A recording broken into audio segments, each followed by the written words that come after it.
ನಮಸ್ಕಾರ ವೀಕ್ಷಕರೇ ರಾಜ್ಯದ ಸಿಎಂ ಆದ ನಂತರದಲ್ಲಿ ಡಿ.ಕೆ. ಶಿವಕುಮಾರ್ ಅವರು ಮಹತ್ವದ ಹೆಜ್ಜೆ ಇಟ್ಟಿದ್ದಾರೆ. ರಾಜ್ಯಕ್ಕೆ ಭರ್ಜರಿ ಗುಡ್ ನ್ಯೂಸ್ ಕೊಟ್ಟಿದ್ದಾರೆ.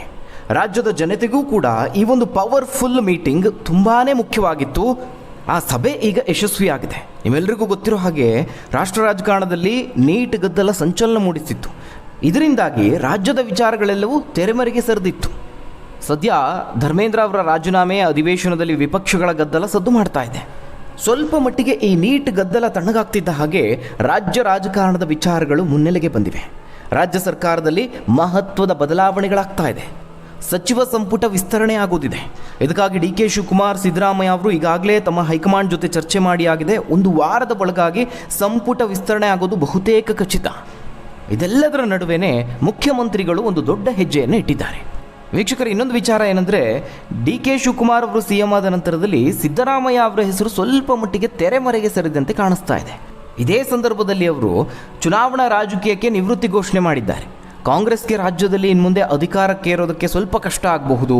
ಸಿದ್ದರಾಮಯ್ಯ ಅವರ ಹೆಸರಿನ ಬಲ ಇಲ್ಲದೆ ಕಾಂಗ್ರೆಸ್ಗೆ ಮತ ಬ್ಯಾಂಕ್ ವಿಚಾರದಲ್ಲಿ ಹೊಡೆತ ಬೀಳುತ್ತೆ ಅಂತೆಲ್ಲ ವಿಶ್ಲೇಷಣೆಗಳಿವೆ. ಹೀಗಿರುವಾಗಲೇ ಡಿ.ಕೆ. ಶಿವಕುಮಾರ್ ಅವರು ದೆಹಲಿಯಲ್ಲಿ ಒಂದು ಪವರ್ಫುಲ್ ಮೀಟಿಂಗ್ ಮಾಡಿದ್ದಾರೆ. ಅದು ಅತ್ಯಂತ ಯಶಸ್ವಿಯಾಗಿದೆ. ಇದರಲ್ಲಿ ರಾಜ್ಯಕ್ಕೆ ಗುಡ್ ನ್ಯೂಸ್ ಸಿಕ್ಕಿದೆ. ಹಲವು ಯೋಜನೆ, ಹಲವು ಪ್ರಸ್ತಾವನೆಗಳ ಬಗ್ಗೆ ಚರ್ಚೆ ಮಾಡಲಾಗಿದೆ. ಸಿಎಂ ಆದ ನಂತರದಲ್ಲಿ ದೆಹಲಿಯಲ್ಲಿ ಡಿ.ಕೆ. ದರ್ಬಾರ್. ಯಾಕಂದರೆ ಈ ಪವರ್ಫುಲ್ ಸಭೆಯಲ್ಲಿ ಸ್ವಪಕ್ಷದವರು ಮಾತ್ರವಲ್ಲದೆ BJP, JDSನ ಸಂಸದರಿಂದಲೂ ಕೂಡ ಭರ್ಜರಿ ಸಪೋರ್ಟ್ ಸಿಕ್ಕಿದೆ. ಡಿ.ಕೆ. ಅವರು ತಮ್ಮ ಸ್ವಪಕ್ಷದ ವಿರೋಧಿಗಳಿಗೆ ಭರ್ಜರಿ ಟಾಂಗ್ ಕೊಟ್ಟಿದ್ದಾರೆ. ಸ್ವಪಕ್ಷದ ವಿರೋಧಿ ಬಣ ಕೈ ಹಿಸುಕೊಳ್ಳುವಂತಾಗಿದೆ. ಸಿದ್ದರಾಮಯ್ಯ ಅವರಿಂದ ಅಧಿಕಾರ ಕಿತ್ಕೊಂಡ್ರೆ ಹಾಗೆ ಮಾಡ್ತೀವಿ, ಹೀಗೆ ಮಾಡ್ತೀವಿ ಅಂತೆಲ್ಲ ಹಾರಾಡ್ತಾ ಇದ್ರು. ಅವರೆಲ್ಲ ಹೇಳ ಹೆಸರಿಲ್ಲದಂತೆ ಹೋಗಿದ್ದಾರೆ. ಹಾಗಾದರೆ ಮೊದಲ ಸಭೆಯನ್ನೇ ಗೆದ್ರ ಡಿ.ಕೆ. ಶಿವಕುಮಾರ್. ಸ್ವಪಕ್ಷದ ವಿರೋಧಿಗಳಿಗೆ ಡಿ.ಕೆ. ಕೊಟ್ಟಂತಹ ಏಟು ಎಂಥದ್ದು ಗೊತ್ತಾ? ಸಿದ್ದು ರಾಜಕೀಯ ವಿದಾಯದ ನಂತರದಲ್ಲಿ ಡಿ.ಕೆ. ದರ್ಬಾರ್ ಜೋರಾಯ್ತಾ? ರಾಜ್ಯಕ್ಕೆ ಸಿಕ್ಕ ಗುಡ್ ನ್ಯೂಸ್ ಏನು? ಯಾರಿಗೆ ಸಿಹಿ, ಯಾರಿಗೆ ಕಹಿ? ಈ ಪವರ್ಫುಲ್ ಮೀಟಿಂಗ್ನಲ್ಲಿ ತೆಗೆದುಕೊಂಡಂತಹ ನಿರ್ಧಾರಗಳೇನು? ಆ ಎಲ್ಲದರ ಬಗ್ಗೆ ಇಂಟ್ರೆಸ್ಟಿಂಗ್ ವರದಿ ಇದೆ, ನೋಡೋಣ. ವೀಕ್ಷಕರೇ, ನೀಟ್ ಗದ್ದಲ ತಣ್ಣಗಾಗ್ತಿದ್ದ ಹಾಗೆ ರಾಜ್ಯ ರಾಜಕಾರಣದ ಸುದ್ದಿಗಳು ಮುನ್ನೆಲೆಗೆ ಬರ್ತಾ ಇವೆ. ರಾಜ್ಯ ಸರ್ಕಾರದಲ್ಲಿ ಮಹತ್ವದ ಬದಲಾವಣೆ ಆಗಬೇಕಾಗಿದೆ. ಅದು ಬೇರಾವುದೂ ಅಲ್ಲ, ಸಚಿವ ಸಂಪುಟ ವಿಸ್ತರಣೆ. ಹಲವು ಆಕಾಂಕ್ಷಿಗಳು ಕಾದುಕೊಳ್ಳುತ್ತಿದ್ದಾರೆ. ಸಂಪುಟ ವಿಸ್ತರಣೆಗೆ ರಾಜ್ಯ ಕಾಂಗ್ರೆಸ್ ಕೂಡ ಪ್ಲಾನ್ ಮಾಡಿಕೊಂಡಿತ್ತು. ಆದರೆ ನೀಟ್ ಗದ್ದಲ ಶುರುವಾಯ್ತಲ್ಲ, ಅದು ಸ್ವಲ್ಪ ತಣ್ಣಗಾಗಲಿ ಅಂತ ಕಾಯ್ತಾ ಇದ್ರು. ಈಗ ಸಂಪುಟ ವಿಸ್ತರಣೆ ವೇಗ ಪಡ್ಕೊಂಡಿದೆ. ಇನ್ನು ಡಿ.ಕೆ. ಶಿವಕುಮಾರ್ ಅವರು ರಾಜ್ಯ ಮುಖ್ಯಮಂತ್ರಿ ಆದ ನಂತರದಲ್ಲಿ ಯಾವ ರೀತಿಯಾಗಿ ರಾಜ್ಯ ರಾಜಕಾರಣ ಇರುತ್ತೆ, ಆಡಳಿತ ಯಾವ ರೀತಿ ಇರುತ್ತೆ ಅನ್ನುವಂಥ ಕುತೂಹಲ ಇತ್ತು. ಆದರೆ ಸಿದ್ದರಾಮಯ್ಯ ಅವರನ್ನೇ ಮೀರಿಸುವಂತೆ ಕಾಣಿಸ್ತಾ ಇದೆ. ಕಾರಣ, ದೆಹಲಿಯಲ್ಲಿ ನಡೆದಂತಹ ಪವರ್ಫುಲ್ ಮೀಟಿಂಗ್ ಯಶಸ್ವಿಯಾಗಿದೆ. ಸಭೆಯಲ್ಲಿ ಇದ್ದಂತಹ ಹಾಜರಾತಿನೇ ಅದಕ್ಕೆ ಸಾಕ್ಷಿ. ರಾಜ್ಯದಲ್ಲಿ ಏನಾಗ್ತಿದೆ ನೀವು ಗಮನಿಸ್ತಾ ಇರಬಹುದು. ರಾಜ್ಯದಲ್ಲಿ ತಮಿಳುನಾಡು ವಿಚಾರದಲ್ಲಿ ಕಾವೇರಿ ನೀರಿನ ವಿವಾದ ಮತ್ತೆ ಭುಗಿಲೆದ್ದಿದೆ. KPSC ಹಗರಣ ಸದ್ದು ಮಾಡ್ತಾ ಇದೆ. ಬಿಡದಿ ಟೌನ್ಶಿಪ್ ವಿಚಾರವಾಗಿ ನಿರಂತರ ಆಕ್ರೋಶ ವ್ಯಕ್ತವಾಗ್ತಾ ಇದೆ. ಇದೆಲ್ಲದರ ಮಧ್ಯೆ ರಾಜ್ಯದಲ್ಲಿ ಬರ ಪರಿಸ್ಥಿತಿ ಎದುರಾಗಿದೆ. ಈ ರೀತಿಯಾಗಿ CMಗೆ ಸಾಲು ಸವಾಲುಗಳು ಎದುರಾಗಿದೆ. ಹಾಗೆ ನೋಡಿದ್ರೆ ಶಿವಕುಮಾರ್ ಅವರಿಗೆ CM ಆಗಿ ದೆಹಲಿಯಲ್ಲಿ ನಡೆದಂತಹ ಮೊದಲ ಸರ್ವಪಕ್ಷಗಳ ಸಂಸದರ ಸಭೆ ಇದು. ಈ ಸಭೆಯಲ್ಲಿ ರಾಜ್ಯದ ಹಿತಾಸಕ್ತಿ ಕಾಪಾಡುವ ನಿಟ್ಟಿನಲ್ಲಿ ಮಹತ್ವದ ಚರ್ಚೆಗಳು ನಡೆದಿದೆ. ಪಕ್ಷಾತೀತವಾಗಿ ಸಂಸದರನ್ನು ವಿಶ್ವಾಸಕ್ಕೆ ತೆಗೆದುಕೊಳ್ಳುವ ಪ್ರಯತ್ನವನ್ನು CM ಮಾಡಿರುವಂಥದ್ದು. ಈ ಸಭೆಯನ್ನು ಅವರು ಪ್ರಯತ್ನಂ ಸರ್ವತ್ರ ಸಾಧನಂ ಅಂತ ಬಣ್ಣಿಸಿದ್ದಾರೆ. ಹಲವು ವರ್ಷಗಳಿಂದ ಕೇಂದ್ರ ಸರ್ಕಾರದ ಮಟ್ಟದಲ್ಲಿ ನೆನೆಗುದಿಗೆ ಬಿದ್ದಿರುವ ರಾಜ್ಯದ ಪ್ರಸ್ತಾವಗಳಿಗೆ ಅನುಮೋದನೆ ಪಡೆಯುವ ಹಾಗೆ ಒತ್ತಡ ಹೇರುವ ಸಂಬಂಧ ಕರ್ನಾಟಕ ಭವನದಲ್ಲಿ ಸಭೆ ನಡೆಯಿತು. ಈ ಸಭೆಯಲ್ಲಿ ವೆರಿ ಇಂಟ್ರೆಸ್ಟಿಂಗ್, ರಾಜ್ಯದ ವಿವಿಧ ವಿಧೇಯಕಗಳಿಗೆ ಅನುಮೋದನೆ ಸೇರಿದಂತೆ ಗ್ರಾಮ ಪಂಚಾಯಿತಿ ಅನುದಾನದಿಂದ ಹಿಡಿದು ಬೇರೆ ಪ್ರಾಜೆಕ್ಟ್ಗಳ ಬಗ್ಗೆ ಚರ್ಚೆ ಮಾಡಲಾಗಿದೆ. ಅದರಲ್ಲಿ ಪ್ರಮುಖವಾಗಿ ನೋಡೋದಾದರೆ ನಾವು ಬೆಂಗಳೂರಿನಿಂದ ಶುರು ಮಾಡೋಣ. ಬೆಂಗಳೂರಿನ STRR ಸ್ಯಾಟಲೈಟ್ ಟೌನ್ ರಿಂಗ್ ರಸ್ತೆ ಯೋಜನೆ. ಏನು ಈ ಪ್ರಾಜೆಕ್ಟ್ ಅಂತ ಹೇಳಿದ್ರೆ, ಬೆಂಗಳೂರಿನ ಸುತ್ತ ಒಂದು ರಿಂಗ್ ರೋಡ್, ಮತ್ತೊಂದು ರಿಂಗ್ ರೋಡನ್ನು ಫಾರ್ಮೇಷನ್ ಮಾಡೋದು. 288 ಕಿಲೋಮೀಟರ್ ಉದ್ದದ ರಿಂಗ್ ರಸ್ತೆ ಮಾಡಬೇಕು ಅಂತ ಪ್ರಾಜೆಕ್ಟ್ ಇದೆ. ಈ ರಿಂಗ್ ರಸ್ತೆ ಹೊಸಕೋಟೆ, ದೇವನಹಳ್ಳಿ, ದೊಡ್ಡಬಳ್ಳಾಪುರ, ದಾಬಸ್ಪೇಟೆ, ಮಾಗಡಿ, ರಾಮನಗರ, ಕನಕಪುರ, ಆನೇಕಲ್ ಹಾಗೆ ಹೊಸೂರನ್ನು ಸಂಪರ್ಕಿಸುತ್ತೆ. ಈ ಪ್ರಾಜೆಕ್ಟ್ಗೆ ಭೂಸ್ವಾಧೀನ ವೆಚ್ಚದ 30% ರಾಜ್ಯ ಸರ್ಕಾರ ಭರಿಸುವುದಕ್ಕೆ ನಿರ್ಧಾರ ಮಾಡಿದೆ. ಜೊತೆಗೆ ಖನಿಜ ರಾಯಲ್ಟಿ ಹಾಗೆ GST ವಿನಾಯಿತಿಗೆ ರಾಜ್ಯ ಸರ್ಕಾರ ಒಪ್ಪಿಗೆ ಕೊಟ್ಟಿದೆ. ಈ ಪ್ರಾಜೆಕ್ಟ್ನ ಉಳಿದ ಕಾಮಗಾರಿಯ ಮೊತ್ತ ಬರೋಬ್ಬರಿ 9,600 ಕೋಟಿ ರೂಪಾಯಿಗಳು. ಇದಕ್ಕೆ ಕೇಂದ್ರ ಸಚಿವ ಸಂಪುಟದ ಅನುಮೋದನೆ ಬೇಕು, ಅದು ಇನ್ನೂ ಸಿಕ್ಕಿಲ್ಲ. ಈ ಬಗ್ಗೆ ಕೇಂದ್ರಕ್ಕೆ ಒತ್ತಡ ಹೇರಬೇಕು ಅಂತ ಡಿಸ್ಕಸ್ ಮಾಡಿದ್ದಾರೆ. ಇನ್ನು ಬೆಂಗಳೂರು ಉಪನಗರ ರೈಲು ಯೋಜನೆ. ಈ ಯೋಜನೆಯ ಒಟ್ಟು ಉದ್ದ 148 ಕಿಲೋಮೀಟರ್. ಈ ಪ್ರಾಜೆಕ್ಟ್ಗೆ ಒಟ್ಟು ಬೇಕಾಗಿರೋದು 23,300 ಕೋಟಿ ರೂಪಾಯಿಗಳು. ಈವರೆಗೆ 3,300 ಕೋಟಿ ರೂಪಾಯಿ ವೆಚ್ಚ ಆಗಿದೆ. 153 ಕೋಚ್ಗಳ ಖರೀದಿಗೆ ಕೇಂದ್ರ ಸಚಿವ ಸಂಪುಟ ಅನುಮೋದನೆ ಬೇಕು. ಹಾಗೆ ರೈಲ್ವೆ ಇಲಾಖೆ ಅನುಮೋದನೆಯೂ ಅಗತ್ಯ ಇದೆ. ಇನ್ನು ಕೋಲಾರದಲ್ಲಿ ಒಂದು ರೈಲ್ವೆ ಕೋಚ್ ಕಾರ್ಖಾನೆ ಆಗಬೇಕು ಅನ್ನೋಂತಹ ಬೇಡಿಕೆ ಇದೆ.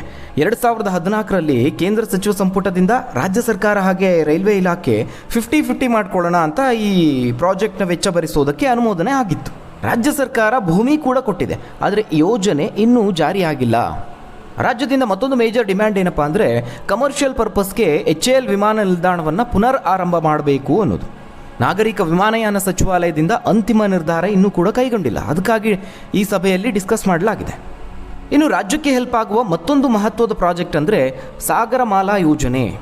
ಈ ಸಾಗರಮಾಲಾ 2.0 ಯೋಜನೆ ಅಡಿಯಲ್ಲಿ ಕರ್ನಾಟಕ ಜಲ ಸಾರಿಗೆ ಮಂಡಳಿ 6 ತಿಂಗಳ ಹಿಂದೆ 16,561 ಕೋಟಿ ಮೌಲ್ಯದ 176 ಪ್ರಾಜೆಕ್ಟ್ಗಳಿಗೆ ಪ್ರಸ್ತಾವನೆಯನ್ನು ಸಲ್ಲಿಕೆ ಮಾಡಿದೆ. ಆದರೆ ಕೇಂದ್ರ ಸರ್ಕಾರದಲ್ಲಿ ಸಾಗರಮಾಲಾ 2.0 ಕಾರ್ಯಯೋಜನೆ ಇನ್ನೂ ಅನುಮೋದನೆಗೊಂಡಿಲ್ಲ.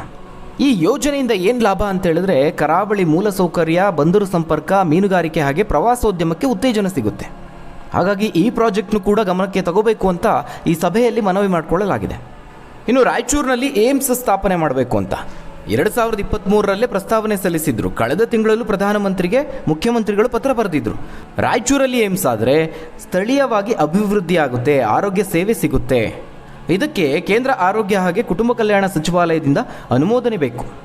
ಇನ್ನು ರಾಜ್ಯದ ರೈತರ ಕುರಿತಾಗಿ, ಅದರಲ್ಲೂ ಮಲೆನಾಡು, ಅರೆಮಲೆನಾಡು ಭಾಗದಲ್ಲಿ ತೆಂಗು ಹಾಗೆ ಅಡಿಕೆ ಬೆಳೆಗಳಿಗೆ ಹೆಚ್ಚಿನ ಕೀಟಬಾಧೆ ಇದೆ. ಇದಕ್ಕೆ ಕೀಟ ನಿಯಂತ್ರಕಕ್ಕೆ ನೆರವು ಬೇಕು ಅಂತ ಕೇಳಿ ರಾಜ್ಯದಿಂದ ಕೇಂದ್ರಕ್ಕೆ ನೆರವು ಕೋರಲಾಗಿದೆ. ಸುಮಾರು 1,400 ಕೋಟಿಗೂ ಅಧಿಕ ನೆರವನ್ನು ಕೋರಲಾಗಿದೆ. ಇದಕ್ಕೆ ಕೃಷಿ ಮತ್ತು ರೈತರ ಕಲ್ಯಾಣ ಸಚಿವಾಲಯದಿಂದ ಅನುಮೋದನೆ ಬೇಕು. ಇನ್ನೂ ಕೆಲವೊಂದಷ್ಟು ಬೇರೆ ಬೇರೆ ಅಂಶಗಳ ಬಗ್ಗೆ ಚರ್ಚೆ ನಡೆಸಲಾಯಿತು. ಅದರಲ್ಲಿ ಪ್ರಮುಖವಾಗಿ ಕುದುರೆಮುಖ ರಾಷ್ಟ್ರೀಯ ಉದ್ಯಾನದಿಂದ ಕುಟುಂಬಗಳ ಸ್ಥಳಾಂತರ ಮಾಡೋದಕ್ಕೆ ಕ್ಯಾಂಪಾ ಯೋಜನೆಯ ಅಡಿಯಲ್ಲಿ 300 ಕೋಟಿ ರೂಪಾಯಿ ಅನುದಾನವನ್ನು ಕೋರಲಾಗಿದೆ. ಪರಿಸರ, ಅರಣ್ಯ ಮತ್ತು ಹವಾಮಾನ ಬದಲಾವಣೆ ಸಚಿವಾಲಯದಿಂದ ಅನುಮೋದನೆ ಬಾಕಿ ಇದೆ. ಆ ಭಾಗದಲ್ಲಿ ಹಲವು ಕುಟುಂಬಗಳು ಇವತ್ತಿಗೂ ಕಣ್ಣೀರಲ್ಲಿ ಕೈ ತೊಳಿತಾ ಇದ್ದಾರೆ. ಇದಕ್ಕೆ ಯಾವಾಗ ಪರಿಹಾರ ಸಿಗುತ್ತೋ ಕಾದು ನೋಡಬೇಕು. ಇನ್ನು ರಕ್ಷಣಾ ಇಲಾಖೆಯಿಂದ ರಾಜ್ಯಕ್ಕೆ ಒಂದಷ್ಟು ಭೂಮಿ ಬರಬೇಕಾಗಿದೆ. 40 ಎಕರೆ ಬೆಂಗಳೂರಿನಲ್ಲಿ, ಬೆಳಗಾವಿಯಲ್ಲಿ 668 ಎಕರೆ ಭೂಮಿ ರಕ್ಷಣಾ ಸಚಿವಾಲಯದಿಂದ ರಾಜ್ಯಕ್ಕೆ ವರ್ಗಾವಣೆ ಆಗಬೇಕು. ಇದಕ್ಕೆ ರಕ್ಷಣಾ ಸಚಿವಾಲಯದಿಂದ ಅನುಮೋದನೆ ಬೇಕು. ಇನ್ನು ಬೆಂಗಳೂರು ಮೈಸೂರು ಹೈವೇ ಹಾಗೆ ಬೆಂಗಳೂರು ಮುಂಬೈ ಮಾರ್ಗವನ್ನು ಹೈಸ್ಪೀಡ್ ಮಾರ್ಗಕ್ಕೆ ಸೇರಿಸುವುದಕ್ಕೆ ರಾಜ್ಯ ಮನವಿ ಮಾಡಿಕೊಂಡಿದೆ. ಕಿತ್ತೂರು ಕರ್ನಾಟಕ ಹಾಗೆ ಕಲ್ಯಾಣ ಕರ್ನಾಟಕ ಭಾಗದಲ್ಲಿ ಕೈಗಾರಿಕೆ ಬೆಳವಣಿಗೆ ಆಗಿರ್ಬೋದು, ವೇಗದ ಸಂಚಾರ ಹಾಗೆ ಪ್ರಾದೇಶಿಕ ಸಮತೋಲನಕ್ಕೆ ಇದು ಸಹಾಯಕಾರಿಯಾಗುತ್ತೆ. ಈ ಯೋಜನೆಗೆ ಸಂಬಂಧಪಟ್ಟಂತೆ ಕೇಂದ್ರ ಸಚಿವಾಲಯದಿಂದ ಅನುಮೋದನೆ ಕೊಡಿಸಬೇಕು. ಇನ್ನು ಪೊಲೀಸ್ ಆಧುನೀಕರಣಕ್ಕೆ ICJS 2.0 ಯೋಜನೆಯನ್ನು ಮಾಡಲಾಗಿದೆ. ಇದಕ್ಕೆ 270 ಕೋಟಿ ರೂಪಾಯಿ ಕೋರಲಾಗಿದೆ. ಅದೇ ರೀತಿಯಲ್ಲಿ ಏಸಂಪ್ ಯೋಜನೆಯಡಿಯಲ್ಲಿ 280 ಕೋಟಿ ರೂಪಾಯಿ ಬಿಡುಗಡೆ ಬಾಕಿ ಇದೆ. ಇದನ್ನು ಕೇಂದ್ರ ಗೃಹ ಸಚಿವಾಲಯದೊಂದಿಗೆ ಚರ್ಚೆ ಮಾಡಿ ಅನುದಾನವನ್ನು ಕೊಡಿಸಬೇಕು. ಈ ಬಗ್ಗೆ ಗಮನ ಹರಿಸಬೇಕು ಅಂತ ಸಭೆಯಲ್ಲಿ ಡಿಸ್ಕಸ್ ಮಾಡಿದ್ದಾರೆ. ಇನ್ನು ಗ್ರಾಮ ಪಂಚಾಯಿತಿ ವಿಚಾರಕ್ಕೆ ಬರೋಣ. 2026 ಸಾಲಿನ 15ನೇ ಹಣಕಾಸು ಆಯೋಗದ ಗ್ರಾಮ ಪಂಚಾಯಿತಿಗಳ ಅನುದಾನ ಬಿಡುಗಡೆ ಬಾಕಿ ಇದೆ. ಅದು ಮನವಿ ಮಾಡಿಕೊಳ್ಳಲಾಗಿದೆ. 2,186 ಕೋಟಿ ನೆರವು ಶಿಫಾರಸು ಮಾಡಲಾಗಿದೆ. ಇದಕ್ಕೆ ಕೇಂದ್ರ ಸರ್ಕಾರ ಅನುಮೋದನೆ ಕೊಡಬೇಕು. ಇದಿಷ್ಟು ಪ್ರಾಜೆಕ್ಟ್ಗಳ ಬಗ್ಗೆ. ಆದರೆ ಇನ್ನು ರಾಜ್ಯದ ವಿವಿಧ ವಿಧೇಯಕಗಳ ಬಗ್ಗೆ ಚರ್ಚೆ ಮಾಡಲಾಗಿದೆ. ಉಚಿತ ಮತ್ತು ಕಡ್ಡಾಯ ಶಿಕ್ಷಣಕ್ಕೆ ಒಂದು ತಿದ್ದುಪಡಿ ತರಬೇಕು ಅಂತ ವಿಧೇಯಕವನ್ನು ರೆಡಿ ಮಾಡಲಾಗಿದೆ. ಅದೇ ರೀತಿಯಾಗಿ ಕರ್ನಾಟಕ ಖನಿಜ ಹಕ್ಕುಗಳು ಹಾಗೆ ಖನಿಜ ಭರಿತ ಭೂಮಿ ತೆರಿಗೆ ವಿಧೇಯಕ, ಇದಕ್ಕೆ ಅನುಮೋದನೆ ಬೇಕು. ಜೊತೆಗೆ ಔಷಧ ಮತ್ತು ಸೌಂದರ್ಯವರ್ಧಕ ವಿಧೇಯಕಕ್ಕೆ ತಿದ್ದುಪಡಿ ತರೋದಕ್ಕೆ ರಾಜ್ಯ ಸರ್ಕಾರ ಮನಸ್ಸು ಮಾಡಿದೆ. ಇನ್ನು ನೋಟ್ರೀಸ್ ವಿಧೇಯಕ 2025ಕ್ಕೂ ತಿದ್ದುಪಡಿ ತರೋದಕ್ಕೆ ರಿಕ್ವೆಸ್ಟ್ ಇದೆ. ಇದಕ್ಕೆ ಒಪ್ಪಿಗೆ ಕೊಡಿಸುವ ನಿಟ್ಟಿನಲ್ಲಿ ಪ್ರಯತ್ನ ಮಾಡಬೇಕು ಅಂತ ಈ ಸಭೆಯಲ್ಲಿ ಮನವಿ ಮಾಡಲಾಯಿತು. ರಾಜ್ಯ ಮುಖ್ಯಮಂತ್ರಿ DK ಶಿವಕುಮಾರ್ ಅವರು ಮೊನ್ನೆ ಕರೆದಿದ್ದಂತಹ ಸಭೆ ಇದು. ಕರ್ನಾಟಕ ಸಂಸದರ ಸಭೆ ಅಭೂತಪೂರ್ವ ಯಶಸ್ಸು ಕಂಡಿದೆ ಅಂತ ಹೇಳ್ಬೋದು. ಪ್ರತಿಪಕ್ಷದ ಸಂಸದರು ಕೂಡ ಇದರಲ್ಲಿದ್ದರು. BJP ಮುಖಂಡರುಗಳಾದ ಕೇಂದ್ರ ಸಚಿವರಾದಂತಹ ಪ್ರಹ್ಲಾದ್ ಜೋಶಿ, ಶೋಭಾ ಕರಂದ್ಲಾಜೆ, ಜಗದೀಶ್ ಶೆಟ್ಟರ್, ಸೋಮಣ್ಣ, ಬಸವರಾಜ ಬೊಮ್ಮಾಯಿ, ಜೊತೆಗೆ ರಾಜ್ಯಸಭೆ ಸದಸ್ಯರಾದಂತಹ ಶ್ರೀಮತಿ ಸುಧಾಮೂರ್ತಿ ಅವರವರೆಗೂ ಇಷ್ಟೊಂದು ಸಂಖ್ಯೆಯಲ್ಲಿ ಸಂಸದರು ಸೇರಿರಲಿಲ್ಲ ಈ ಹಿಂದೆ. ಇದೇ ಮೊದಲು ಅಂತ ಈ ಸಭೆಯನ್ನು ಕೊಂಡಾಡಲಾಗ್ತಾ ಇದೆ. CM DK ಶಿವಕುಮಾರ್ ಅವರು ಒಗ್ಗಟ್ಟಿನ ಮಂತ್ರವನ್ನು ಪಠಿಸ್ತಾ ಇದ್ದಾರೆ. ರಾಜ್ಯದ ವಿಚಾರ ಅಂತ ಬಂದಾಗ ರಾಜ್ಯದ ಹಿತಕ್ಕಾಗಿ ನಾವೆಲ್ಲರೂ ಒಟ್ಟಿಗೆ ಕೆಲಸ ಮಾಡಬೇಕು, ರಾಜ್ಯದ ಜನರ ಕಲ್ಯಾಣಕ್ಕೆ ಪಕ್ಷ ರಾಜಕಾರಣವನ್ನು ಪಕ್ಕಕ್ಕಿಟ್ಟು ಕೆಲಸ ಮಾಡೋಣ ಅಂತ ಹೇಳಿ CM ಹೇಳ್ಕೊಂಡಿದ್ದಾರೆ. ರಾಜ್ಯದ ಪ್ರಗತಿಗೆ ಕೇಂದ್ರ ಸರ್ಕಾರದ ಸಹಕಾರ ಬೇಕು. ಕೇಂದ್ರ ಸರ್ಕಾರ ಇಲ್ಲದೆ ಏನೂ ಮಾಡೋದಕ್ಕೆ ಸಾಧ್ಯ ಇಲ್ಲ. ಕೇಂದ್ರದ ಮುಂದೆ ಬಾಕಿ ಇರುವಂತಹ ರಾಜ್ಯದ ನಾನಾ ಯೋಜನೆಗಳಿಗೆ ಅನುಮತಿ ದೊರಕಿಸಿಕೊಡೋದಕ್ಕೆ ನಿಮ್ಮ ಸಹಕಾರ ಮುಖ್ಯ ಅಂತ ಹೇಳಿದ್ದಾರೆ. ಇನ್ನು ಗೋದಾವರಿ, ಕೃಷ್ಣ, ದಕ್ಷಿಣ ಪಿನಾಕಿನಿ ಹಾಗೆ ಕಾವೇರಿ ನದಿಗಳ ಜೋಡಣೆ ಯೋಜನೆಗೂ ನಾವು ಒಪ್ಕೊಂಡಿದ್ದೀವಿ. ಇದೊಂದು ಐತಿಹಾಸಿಕ ತೀರ್ಮಾನ ಅಂತ CM ಹೇಳಿದ್ದಾರೆ. ಒಟ್ಟಾರೆಯಾಗಿ ಈ ಪವರ್ಫುಲ್ ಮೀಟಿಂಗ್ನಿಂದಾಗಿ ಕೇಂದ್ರ ಸರ್ಕಾರದಿಂದ ಯಾವ್ಯಾವ ಯೋಜನೆಗಳಿಗೆ ವಿಧೇಯಕಗಳಿಗೆ ಅನುಮೋದನೆ ಸಿಗುತ್ತೆ ಅಂತ ಕಾದು ನೋಡಬೇಕಾಗಿದೆ. ಹಾಗಾದರೆ ವೀಕ್ಷಕರೇ, ಈ ಯೋಜನೆಗಳ ಬಗ್ಗೆ ನೀವೇನಂತೀರಾ? ಜೊತೆಗೆ ಡಿ.ಕೆ. ಶಿವಕುಮಾರ್ ಅವರು ರಾಜ್ಯದ ಮುಖ್ಯಮಂತ್ರಿ ಆದ ನಂತರದಲ್ಲಿ ಕಾಂಗ್ರೆಸ್ ಪಕ್ಷದಲ್ಲಿ ಸಿದ್ದರಾಮಯ್ಯ ಅವರು ಸೈಡ್ಲೈನ್ ಆಗ್ತಾ ಇದ್ದಾರಾ? ಡಿ.ಕೆ. ದರ್ಬಾರ್ ಜೋರಾಯ್ತಾ? ಈ ಬಗ್ಗೆ ನೀವೇನಂತೀರಾ? ಕಮೆಂಟ್ ಮೂಲಕವಾಗಿ ತಿಳಿಸಿ. ಈ ವಿಡಿಯೋ ಇಷ್ಟ ಆಗಿದ್ರೆ, ಮಾಹಿತಿ ಇಷ್ಟ ಆಗಿದ್ರೆ ವಿಡಿಯೋನ ಲೈಕ್ ಮಾಡಿ. ಮುಂದಿನ ವಿಡಿಯೋದಲ್ಲಿ ಮತ್ತಷ್ಟು ಮಾಹಿತಿಯೊಂದಿಗೆ ನಿಮ್ಮ ಮುಂದೆ ಬರ್ತೀನಿ. ಧನ್ಯವಾದಗಳು ವೀಕ್ಷಕರೇ.